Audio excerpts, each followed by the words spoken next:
Okay, good evening. Welcome. Welcome to the Parish Art Museum. It's great to see such a great turnout. Thank you. Yes, my name is Corinne Ernie. I'm the chief curator here at the Parish Art Museum, and it gives me great pleasure, thank you, to welcome you to the PechaKucha Night Hamptons Volume 39. So we've been doing these for quite a while. If you have ever wondered what PechaKucha means, it's a Japanese word that stands for chit-chat, and apparently was invented by a group of architects to keep their presentations succinct, because apparently architects love to talk about their work. So every presenter gets 20 slides at 20 seconds each. So they're all overall about 6 minutes. Tonight we have 7 presenters, and they're all from our creative community, because PechaKucha for us is really a way to introduce the artistic and the creative force of the East End. And we do these 4 times a year, and we never run out of candidates. So it shows what a wonderful creative community we have here on the East End. So as the host for PechaKucha Night Hamptons, we join more than 1,300 cities worldwide who share these rapid-fire creative presentations. In addition to here in the Hamptons, this weekend, PechaKucha is also happening in Dayton, Ohio, in Tórshavn, Faroe Island, Denmark, and Guangzhou, China. So all over the world. Before we get started, though, we would like to thank our Friday night sponsors, Weill Cornell Medicine Southampton and the Corcoran Group. And I have a special request. Please silence your cell phone. Thank you.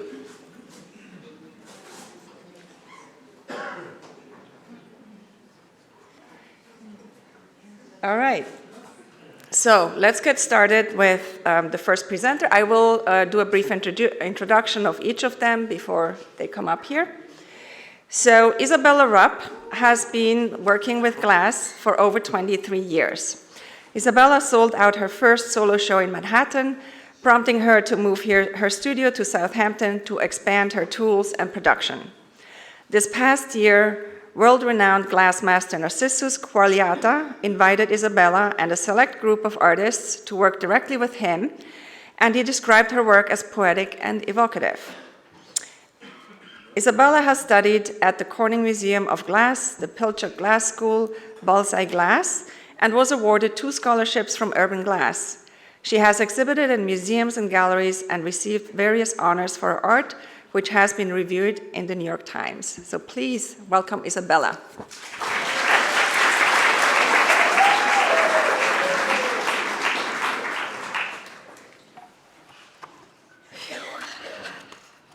Just taking a breath. All right. In our treehouse, in the company of my glass Buddhas, I explore this vast mind.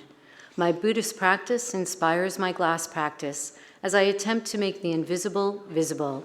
When I slow down and witness the truth of constant change, I see that nothing stays for a moment. Moment by moment, our lives manifest, just as piece by piece a glass mosaic becomes whole. But is it whole?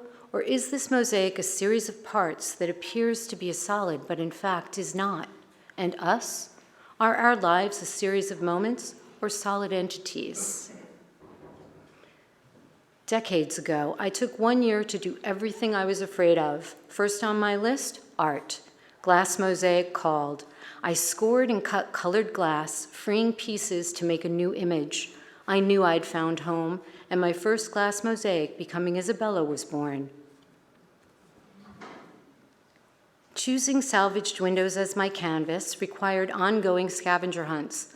I scoured New York City neighborhoods while my dad dumpster dove in our Long Island hometown, Northport, to help build an inventory of varied window frames. And we found some beauties with wavy glass and ropes on the side that pulled them. Using a wax pencil, I'd mark the window's glass with its found location and any important details I discovered. When I moved from Chelsea to Southampton 21 years ago, this cityscape, housed in rescue frames from West 24th Street, was the first I unpacked. Southampton's expansive land and seascapes inspired the glass bits to want to break out of windows, melt into each other, and take new form. I built a hot glass studio with the addition of a torch and 2 kilns. My right and left brains stretched to marry the art and science of glass. Fusing glass has required new materials and techniques. Now, in addition to painting with crushed glass, I work with metals and enamels. Once a new artwork is complete, I program the kiln, then let go of results. My collaboration with glass and heat teaches me that it never is fully up to me. A powerful tool, the torch, has a steep learning curve and requires practice. Starting with glass tube and rod, I flamework brushstrokes and 3D components to incorporate into my artwork, from solid to liquid to a brand new solid, ever-changing like each of us. My easel is a flat table, accessible from all sides. As I work, I circle the perimeter. What's perfect from one angle may scream no from another, and the top may become the bottom. When I resist the truth of change, I fight reality. When I accept it, I'm free. I do not grasp at results. This conversation that begins with a sketch, photo, or materials implores me to slow down, gather inward, and listen. Like life, I can force and control or allow and be shown. When this I gets out of the way, magic happens. Glass shapes me more than I shape it. My practice plants me in the moment. If I'm not fully present at the torch or kiln, I can burn myself. And if I'm not fully present in life, I can burn myself. When I mindfully enter the heat, both the glass and my life are transformed. I begin to explore layers, depth, and movement. The background glass can be seen through the mostly clear foreground panel, streaked with dots and dynamic bending lines. Viewers are invited to lean in and look deeper so that their minds can create their own amalgam of images. Mind creates it all. What I see as I make an art piece may not be what you see. Like fingerprints, our worldviews are uniquely ours. We observe through our own movie projector lens, filtered by intention. My intention is to create from a happy, peaceful mind, wishing to benefit others.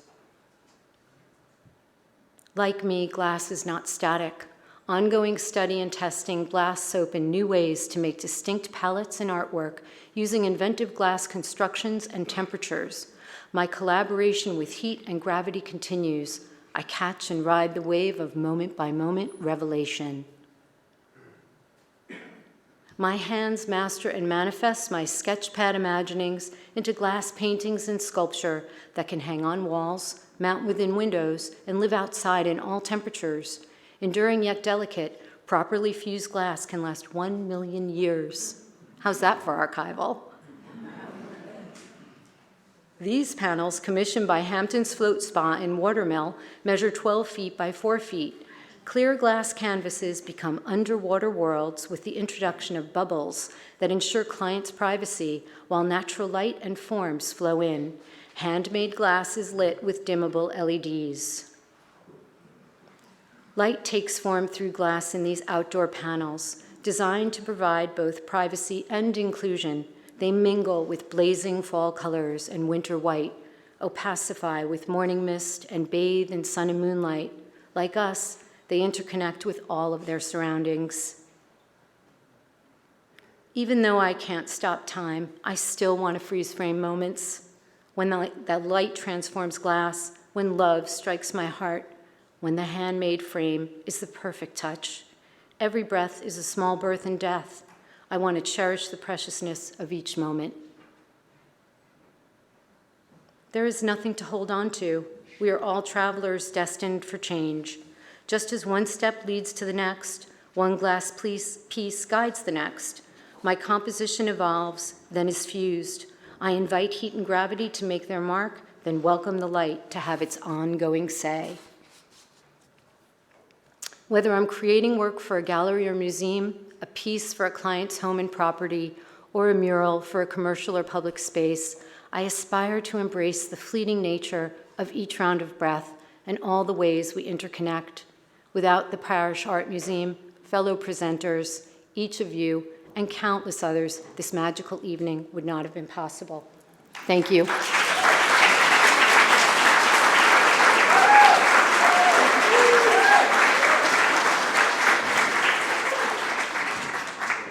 Thank you, Isabella. You have a lot of fans here. That's great. I always appreciate when artists share their process with us, because obviously we always show the finished product, but I think it's so fascinating to hear and to see the process. So thank you very much for sharing that, in addition with showing the beautiful pictures. So next up is Kevin Waltz. He is a designer, artist, father, and activist, a recipient of the Rome Prize and guest artist at the Rauschenberg Foundation. Kevin is the recipient of many awards. His work has been the subject of many publications. He has lectured and taught at the university level as a visiting professor at Pratt Institute, though his highest degree of education is high school. Kevin's design firm, Walk Work Inc., and studio are based in East Harlem, New York. Please welcome Kevin.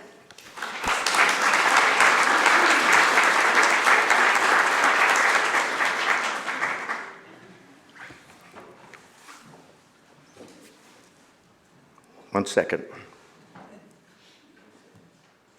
So, my earliest memories are, this can't be my family, and they were all golfers. And the first thing I remember thinking to myself was, the less I say to them, the better. When I was in kindergarten, there was a parent-teacher night, and my kindergarten teacher, Margaret McKean, said to my parents, he's an artist or he's a designer.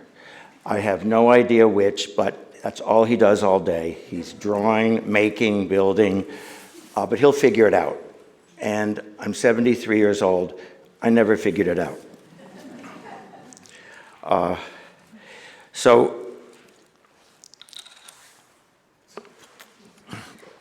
we grew up in Buffalo, New York, and I remember very clearly the newspaper headline in July. People think Buffalo has bad weather in the winter.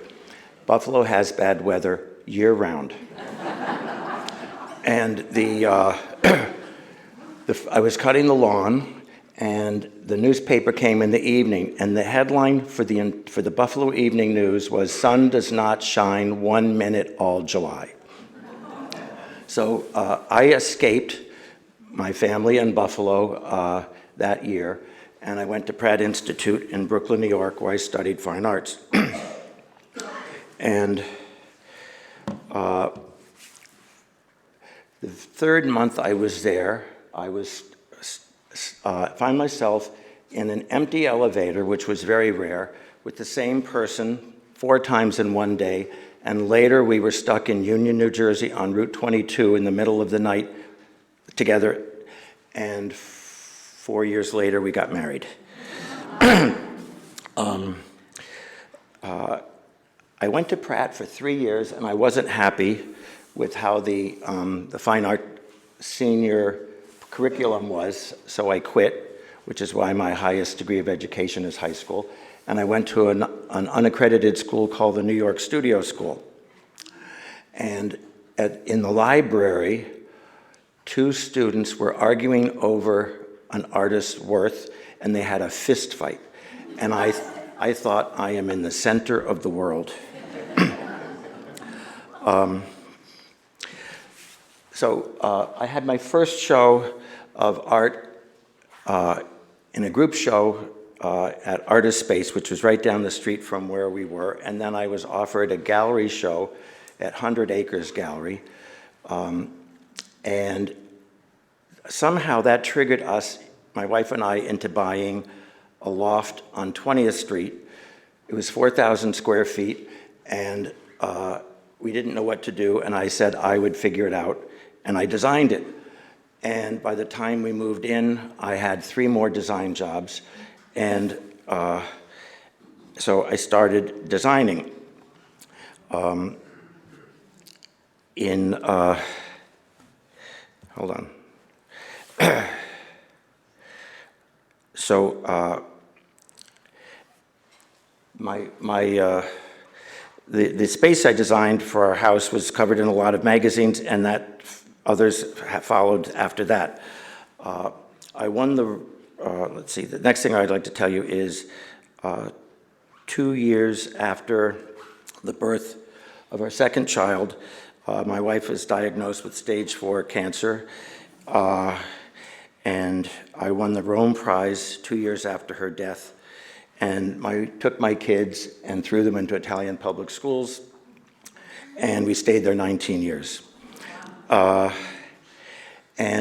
I won the Rome Prize for design, and when I was in the studio, all I did was make art. So I find myself following my joy. I design space, I design furniture, I design lighting, I've designed books, I make art, I've been a visual consultant on a film, recipes of mine have been published, I practice architecture illegally, and if you're interested in any of the images and what they mean, because I'm not going to tell you about any of them, you'll see in the very last picture, last image, that I have a website, and I've dedicated the top corner square to PechaKucha night with all these images, and they have captions, and you can tell what I did. This is in Sag Harbor, I'll tell you that. So,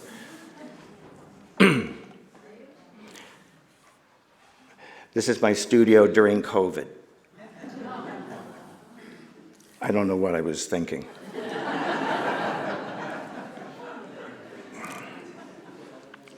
I teach a lot, and that's something I've been really enjoying very much. And I like to teach subjects where we are dealing with social issues. So this was about emergency housing based on the increase in natural disasters. And it's my feeling that the government that has allowed all these companies to reduce the quality of our environment should be held accountable and should pay for giving us housing when our entire towns burn down or get flooded. That's a new chair I just designed, and that's with a table I did in 1987. And this piece of art resides in Wainscott, right around the corner from here. And my artwork really defines space. It's intended to be not framed on the wall. It's intended to sit in the middle of space. And I made a model of, look, there's me, that's a model. See my face? So I was looking at the model to make sure the picture was going right. And so I made a model showing what my work would look like activating a space. Thank you.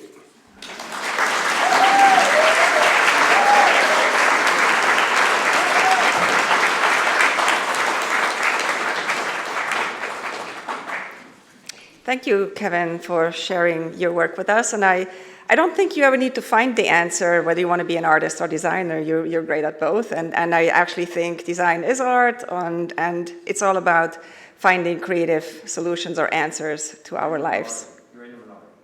Okay. All right.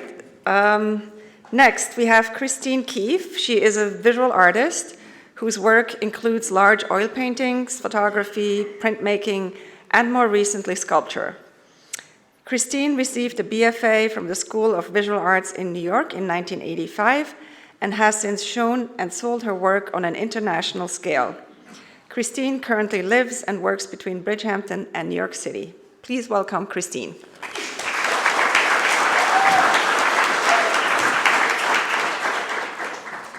Good evening. Thank you all for coming. When I was 17, I got a job on a shrimp boat in Key West, Florida. The boat went from Key West to Galveston, Texas. I got off the boat in Texas realizing two things. One, I wasn't very good at fishing, and two, there are actually a lot of fish in the sea, or there were then. In Galveston, I saw a 40 by 60 foot billboard of a wild turkey ad and decided to try to paint billboards. The owner of the factory where the wild turkey ad was made said definitely no twice. The third time I showed up, he gave me a try, probably hoping I would just go away. As it turned out, I was better at painting than fishing. After about 5 months of billboards, I went back to my hometown in Connecticut and started a sign painting company. Since I was just starting out, I would find signs to repaint that I could not have made much worse. Eventually, I painted everything from letters and numbers and logos, and here's a happy customer at the Mr. P from the Beer, Wine, and Liquor Company. And my friends and I were hoping for a little something extra, which never happened. But anyway, after this, I applied to the School of Visual Arts in New York City, and I became interested in studying fine art. During my 4th year, I was asked to write a paper about Jim Rosenquist, who had also been a sign painter. I never wrote that paper, and I failed that class, but Jim and I painted together for about 3 years. I learned a lot from Jim, and the freedom of painting with oil on linen was, in some ways, easier than sign painting. In the beginning, I was trying to figure out how oil paint worked: light, shadows, colors, textures, drying times. Next, I focused on painting about ideas and experiences, people and situations. I was showing and selling a lot of paintings with the Wetterling Gallery in Stockholm, Sweden, and I was actually amazed that people would buy images that I chose to paint. It was so much different from sign painting. And here's a portrait of my ex-brother-in-law who was working on Wall Street, and it didn't go so well for him there.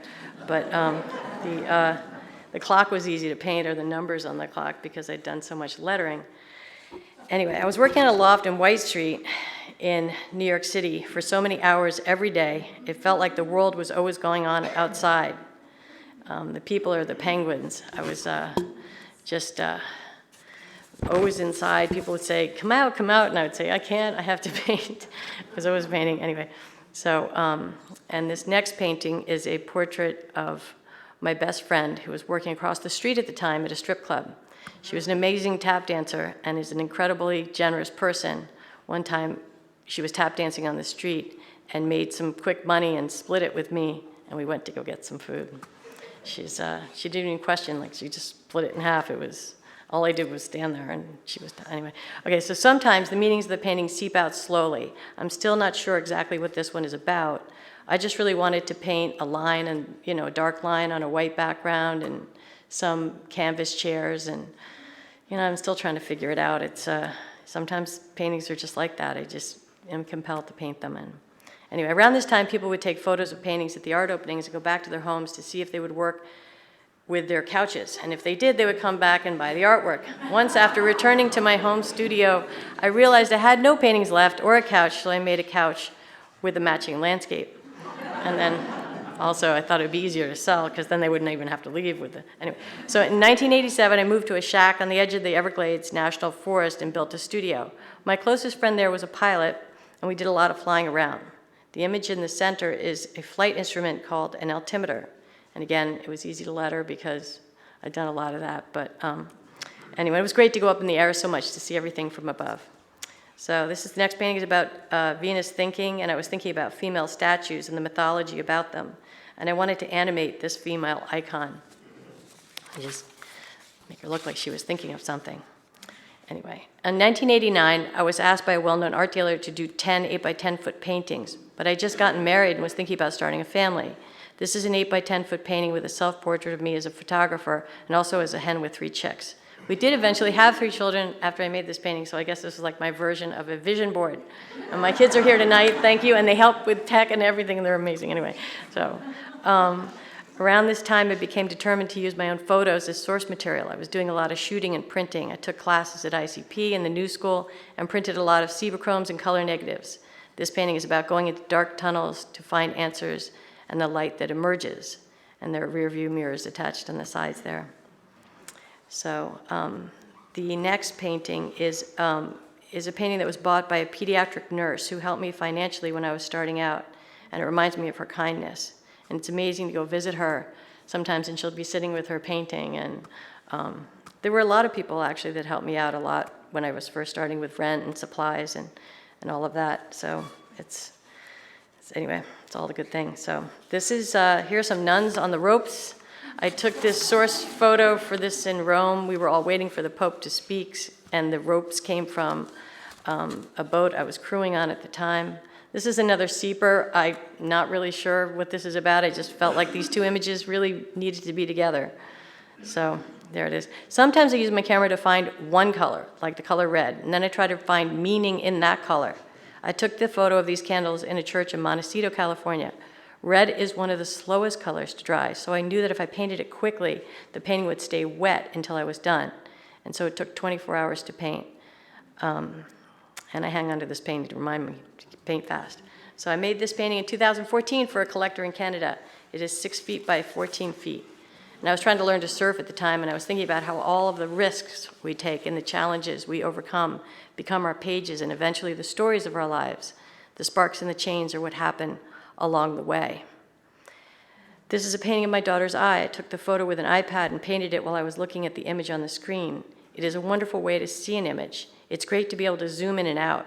It's also exciting to use new technology to realize an artwork. And I love thinking about her while I was painting it. So, in fact, she's really hairy up close, so sorry about that, Marie. Sorry.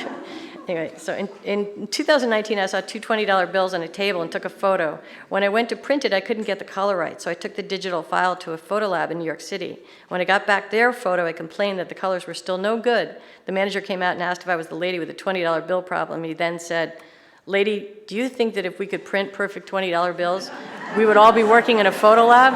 Like, just look at the, anyway. This is a painting I did of a video that Beyonce made, and she's so amazing. I gave her a crown. All these images seem to work together. I was taking a lot of images off my computer and that kind of thing. Anyway, thank you so much.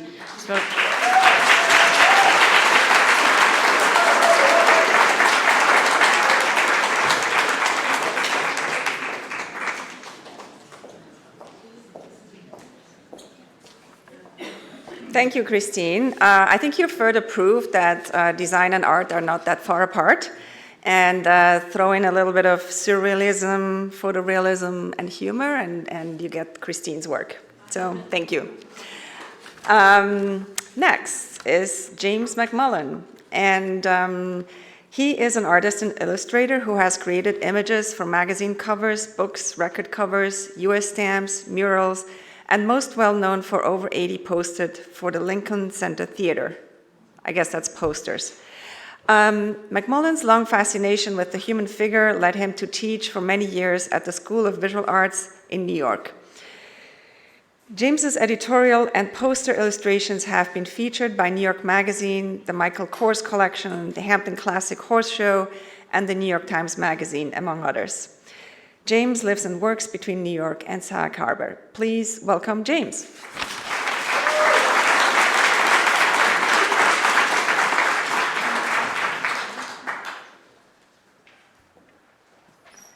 Thank you, and thank you for inviting me to be part of this wonderful group of people, artists. Okay, I think I'll just start. I was born in northern China, where my grandparents went to work as missionaries. When they got to the town, it had been flooded, and people were destitute. And many families, when girl babies were born, they took the babies to the cemetery and left them to die.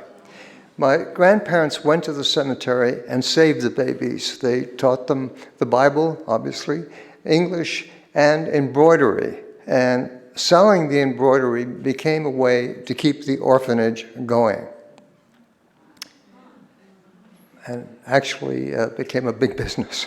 As I grew up, I became fascinated with the scrolls on our living room walls and how so much could be described with simple lines and washes. I would look and look, and it was, I think, then that I decided I wanted to be an artist. Our calm life in Chifu ended when the tensions between the Japanese and the British had gotten to the point where it was obvious that war was going to break out. So my father, my mother, and I were able to leave the town in the nick of time.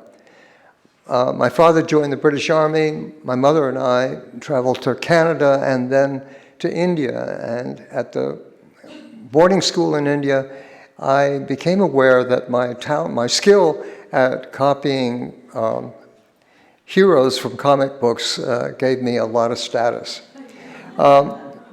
Moving ahead several years, I ended up in New York City, going to Pratt Institute, like several other people here. And I actually made some money doing book jackets.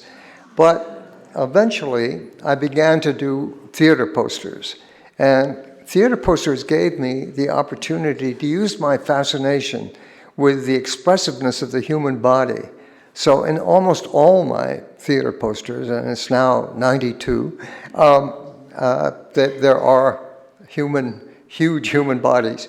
I began to teach drawing at the School of Visual Arts, and drawing along with my students in 4B pencils, I was able to introduce them to the rhythmic force that underlay all human motion. But at a certain point, I needed to challenge myself in a different way. So I stopped drawing in pencil, and I began to draw in gouache paint with bristle brushes. And I realized very quickly that color was an emotional element for me. So choosing color intuitively and not naturalistically gave me the chance to prioritize all the forces that I saw in the body, to dramatize what was really going on and what was most important. Just as in this drawing, the stroke of yellow in his chest was so important. Gouache color also gave me the chance to make it transparent and to make distinctions between subtle forces like the front leg and very strong forces like the back leg. But color also was like a celebration for me. And sometimes when there was a particularly beautiful pose, a model just doing something extraordinary, the color just became like this wonderful way of just saying, I'm so happy to be here doing this. In this drawing, I'm celebrating the quiet, poetic quality of this man's, both his slender form, but also the attitude of it. And this, in this drawing, there is no poetry. It's, I enclose the top of his body in these dark colors to try to express that sense of locked-in quality in both his posture and his face. Abbreviation is incredibly important to me, and it's wonderful to be able to look at a back, see all the complexity of what's going on, and then just use a simple wash that goes from the hips into the shoulder and express it all. Speed in the drawing is also incredibly important. It shows, it implies that the model is going to move at any moment. And drawing in bristle brushes with gouache, the scratchiness makes that speed even more dramatic.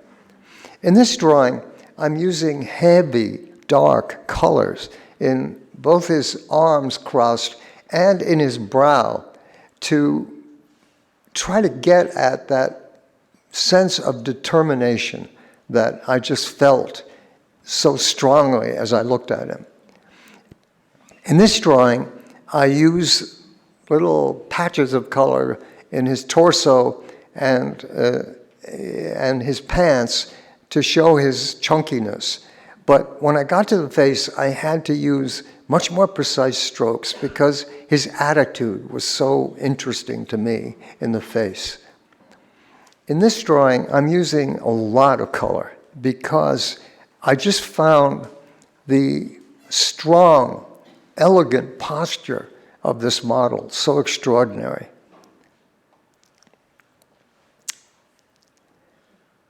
And this is the cover of my recently published book, which includes the reproductions of all the drawings you've seen tonight and a lot more drawings.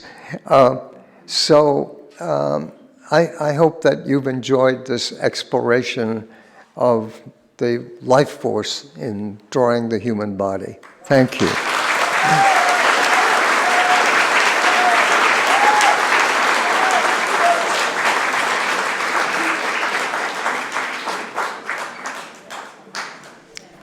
Thank you, James. What an incredible story of your family. I'm sure you would have a lot to say about that. But thank you for sharing your work. The choices of your colors are really intriguing. And also the comments that you write down on the works. It's kind of like describing the process and what you were looking for. So thank you for sharing that. Ted Thurlby, he's an artist whose work spans various mediums, including sculpture on the wall and on the floor, painting and drawing, which he has been showing in group and also solo shows in New York and Eastern Long Island since 1978. Ted was an artist in residence at the 18th Street Art Center in Santa Monica, California in December 2019 and is represented by Carter Burden Gallery in New York City. His work is in the collections of Apple Productions, Avon Foundation, AT&T, Long Lines, and GPG Properties in New York City. Please welcome Ted.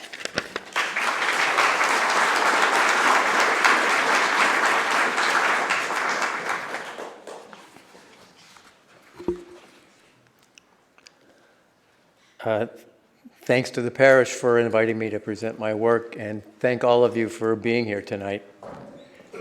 And many thanks to you, Corinne. I just need to advance the first slide. Here. Oh, thought I pushed it. Oh, I was waiting. Like many artists who moved to New York City in the 70s, I made my living in the building trades. I started a construction company, which I ran for 35 years. I saw discarded construction materials every day, and I started to incorporate them into my artwork. I wasn't interested. It's not going. Let me try it again. Yeah, that's the one I pushed. Okay, here we go. Like many artists who moved to New York City in the 70s, I made my living in the building trades. I started a construction company, which I ran for 35 years. I saw discarded construction materials every day, and I started to incorporate them into my artwork. The slide seems to be cut off at the top a little bit. I wasn't interested in these materials for their formal qualities. I liked them for their metaphorical possibilities. A broken ladder could be a metaphor for striving or falling. Used metal studs or wire could be formed to resemble human figures. This and the previous image are sculptures I made back in 1984. But eventually, because of my background as a painter, I was drawn to discarded pieces of plywood because they were kind of like paintings. They were more or less flat. They could be hung on the wall. So I started rescuing them from the job site and bringing them to my studio. I want to talk about the difference between wood and plywood. They're not the same. Plywood is several steps removed from its source. It was once a tree, but it's been cut down, sliced into thin layers, glued back together, cut into rectangles. Then it's used by humans, maybe as a surface for mixing cement, maybe driven over by heavy machinery, maybe torn to pieces, then discarded. On one level, my impulse to work with this stuff is just a gut emotional response to the abandoned objects. But on a symbolic level, plywood is at the nexus of the complex experience of living in a shared environment where our human activity has a huge impact on the planet. By the time I get it to my studio, plywood has accumulated a tremendous amount of energy. The residue of what's happened to it has been picked up and carried along. I bring them into my studio, put them up on the wall, and live with them. They already have incredible power. They're definitely not a blank canvas. They exude impermanence and chaos, but I can also sense courage, determination, patience. I'm moved by the inherent beauty, and in the process of working on them, I feel like I'm gently bringing some intention to all of that history. It's a partnership. It's a process of respect and redemption. Sometimes as I get to know a piece of plywood, it suggests the presence of a human figure. One way I've responded to this is to use Leonardo's iconic drawing of the Vitruvian Man. He was trying to illustrate the idea that the human body is a microcosm of the universe. The dimensions of the body are repeated over and over again in the natural world. So I introduced geometric shapes into the plywood that are based exactly on the proportions in Leonardo's drawing. I think we recognize these proportions subliminally. The arc of the arms, the location of the navel. It's a way to shift the relationship between us and the material, to conflate the human and the plywood, to make us aware of the presence of the plywood as if it were another person standing in front of us. In 2021, I met Dan Weldon, the painter, master printmaker, master colorist, and I'll say it, spirit guide. We hatched the idea of making impressions on paper from my plywood scraps. We devised a way to run them through the press to make monoprints. This was an entirely different experience for me than working directly on the plywood. The luminosity of the inks, the freedom to use any color, the joyful unpredictability of the process yields a very different type of object. The images that come out are otherworldly, indeterminate landscapes, celestial worlds, ambiguous emerging figures. It's like looking through the Webb telescope. In the way the plywood is a step removed from being a tree, the impressions on paper are one more step removed from the plywood, and the plywood scraps generated images of lightness and fertility, rebirth. So the emotional tone of the plywood pieces is very different from the works on paper. The plywood carries all that history of uncertainty, chaos, death and destruction. It's in that friction point between human and nature. Because of what it's endured, that tension is always there in the emotional content of the piece. But the works on paper seem to be freed from that weight. They're telling us something different. They're about growth and beginnings. Seeing the images come off the printing press is like seeing dandelions growing out of cracks in the sidewalk. As I've engaged in this process, the core issue for me is this: where do I place myself relative to the materials I'm working with? What's my role? Am I the manipulator or am I being led?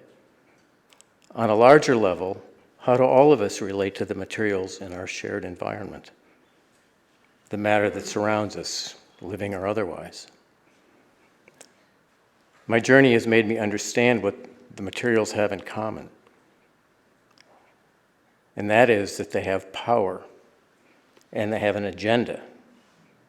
They're sharing the world with us. And if we pay attention, they'll communicate with us in subliminal and mysterious ways. Thanks.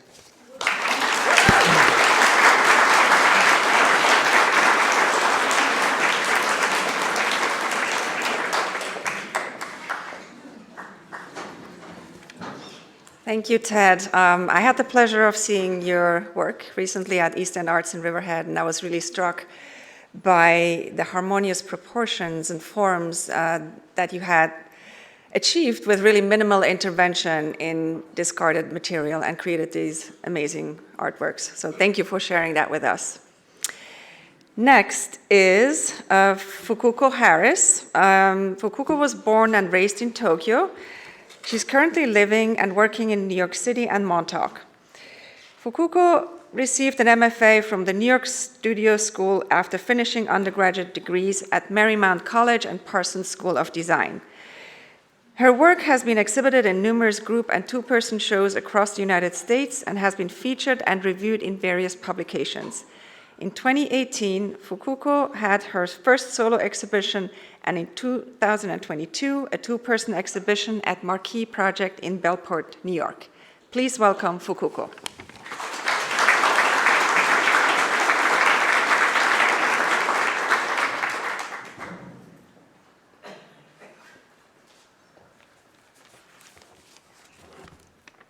Hello, everyone. I am very happy to be here at PechaKucha night, and thank you for having me tonight. When I first went to art school here in America many years ago, I noticed some expressions like my heritage or my identity that I had never heard of. Even after finding out what they meant, in Japan, where everybody speaks one language, looks kind of the same, acts alike, and even thinks alike, those words didn't mean much to me, at least at that time. Most Japanese people follow social rules comfortably in order to make their daily lives more peacefully. But those words were haunting me for a long time, making me feel guilty not having my own identity.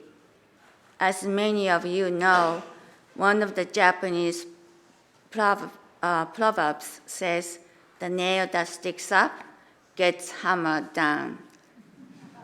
Most of my artwork is colorful and bright, and I wasn't particularly interested in following wabi-sabi or Zen art. Their existence is immense but quiet in Japan. A lot of people, including me, carry their values and beliefs in their hearts. As a child growing up, Japan was recovering from World War II. It took a while to catch up with the rest of the world. I had a very happy childhood, but the world I was living in looked nothing but gray and monochromatic. There is a Japanese word that expresses a sense of regret towards creating waste, mottainai, which is traced back to the Shinto philosophy that encourages appreciation of resources. We use this word mottainai a lot. Some people think mottainai is a crucial concept behind the Japanese recycling philosophy. Japan has been poor for a long time due to the lack of natural resources, so saving materials and recycling have been their long tradition. I've never imagined that my art has anything to do with Shintoism, but growing up in that tradition might be surfacing in my art after all these years.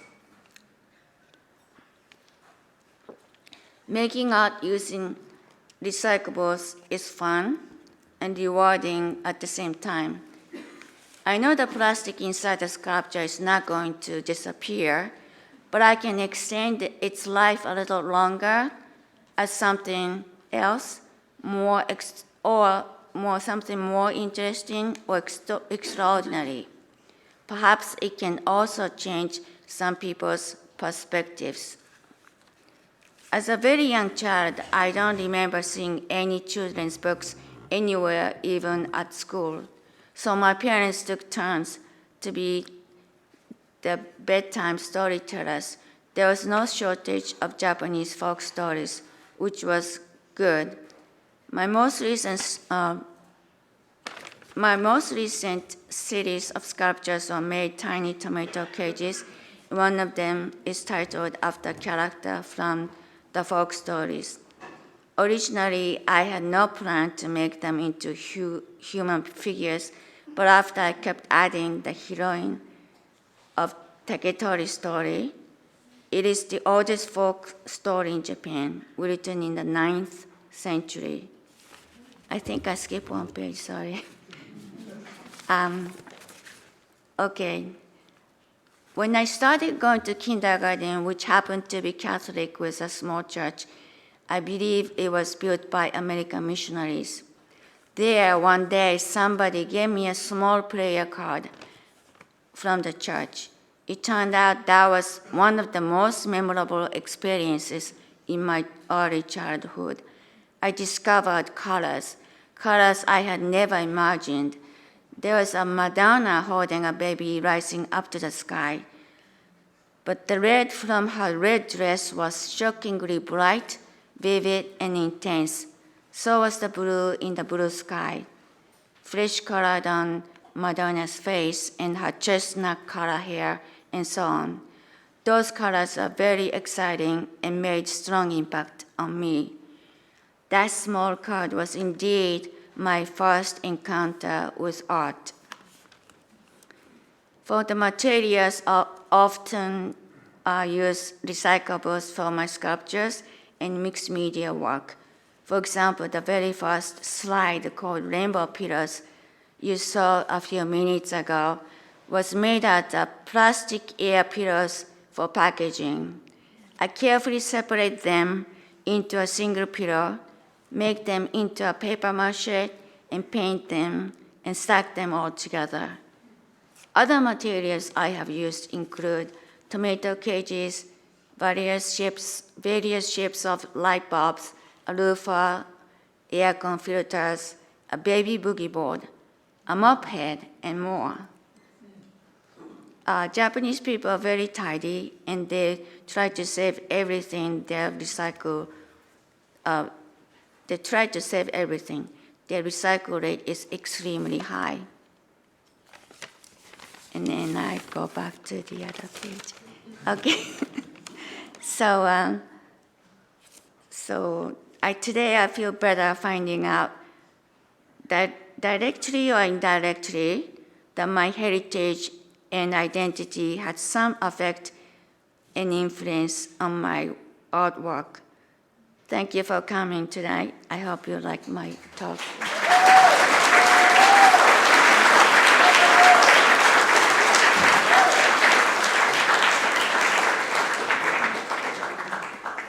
Thank you so much, Fukuko. I'm so glad you discovered color, and it's wonderful what you make with it. And it's also interesting to have a second artist who works with discarded material. And I love these light bulb sculptures. Thank you. Last but not least, we have Lautaro Cutica. He was born in 1987 in Buenos Aires, Argentina. And at the age of 9, his family moved to New York City. In 2005, he was accepted into both the art and architecture schools at Cooper Union in New York on a full scholarship. He decided to become an artist, but majored in architecture. So again, the dilemma between art and design. And he decided to pursue architectural space on painting. Cutica's has been included in numerous group and solo shows, as well as international art fairs and in numerous private collections. He lives and works in Brooklyn, with a studio in Flanders. So please welcome Lautaro.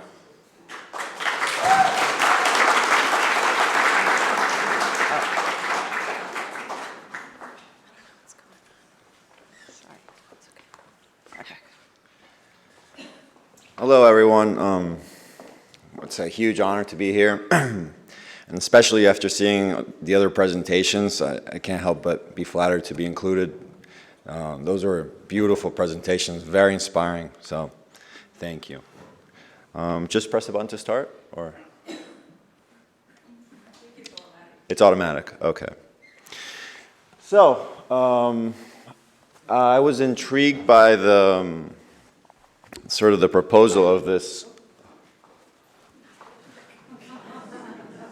Sorry. All right. I was intrigued by the sort of the structure of this lecture series, particularly due to the sort of the limitations of it. I think that for any creative process to occur, you have to have some boundaries, some limitations to fight against, because that's where creative magic happens, is fighting those dogmas and then sometimes breaking them and making new rules to feel out. So for this lecture, I'm taking you into sort of a week in the studio, essentially. I wanted to use this opportunity to capture and collect the process of making a painting from start to finish. The initial idea was to have each slide represent 20 minutes of work throughout the course of that painting. But that became very annoying very quickly, so I just discarded that.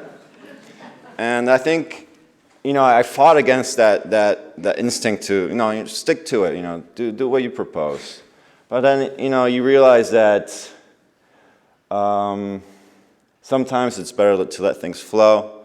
And as an artist, to a certain extent, you have to be a voyeur. You have to sort of witness what's going on around you in the studio to get that on the canvas and to give an authentic painting. Here's an image of my painting table with the old oil that I use. Some of these have been used for years. I can't throw them away. Oftentimes, guests will see these palettes and be like, this is what I like. Not so much the paintings. I can't help but, that can hurt sometimes in a funny way, but you realize I made that, so why would I get pissed? But I think there's a lesson there. The lesson is beauty can possess any instance when you least expect it, and you have to be aware of those opportunities. So here the painting is progressing. The initial figure was a portrait of my wife, and so it's difficult to be put in a situation where the portrait of someone that you care about has to be covered, but sometimes the painting dictates what it wants. And well, I knew that she would likely make an appearance in another work anyway, so yeah. So here I am battling this particular canvas, sort of seeing where it takes me. Let's see. Yeah, to me, the studio can feel like a coliseum, like an arena where a battle takes place, and you're almost battling yourself. This is my dog, Gus. He's a mentor of sorts. But you find yourself in an arena and you have to fight like a boxer in an empty ring and duke it out and to come out and finding truth. So yeah, it's interesting, I guess, because art could be considered almost a frivolous element. It's not what you would call an essential business, so to speak, to use pandemic terms.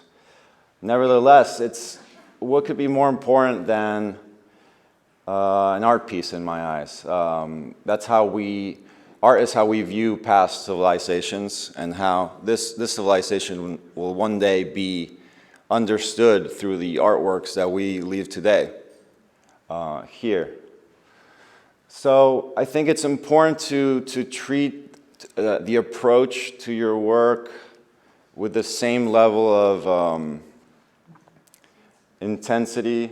Here's my wife and my muse and my collection of books that are, when you feel uninspired, you just grab a random book, open a random page, and you can find in one sentence enough inspiration for the whole day. So my point was to treat art with the same level of dogged intensity we treat, say, like a military career, where the objective is so important that every element, every procedure leading to an important goal is carried out. So to the best of your ability, you must treat that process with that much intensity to yield a truly authentic outcome. This is a painting from a recent exhibition at Gallery North in Mid-Island. This is a detail from the painting that I made for this presentation, now a little more finished. And this painting, in fact, is exhibited now in a group show that I curated in New York at a Chashama event. Chashama is an institution that they take empty retail space in New York and other cities and they loan it out to artists to exhibit. And so I was given the opportunity to curate a show there. I decided to include myself and featuring this painting. And my picture here featuring my mother and my wife. Who support my work so much. But yeah, this painting along with paintings from 4 other artists are available to see in New York, Midtown. So thank you so much.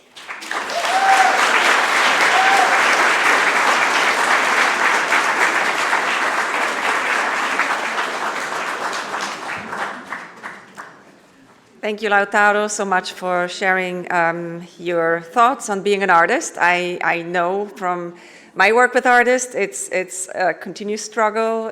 But I've never heard of the studio being described as an arena or battlefield, but I'm sure it is sometimes.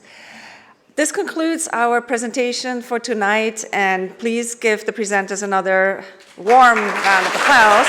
Thank you.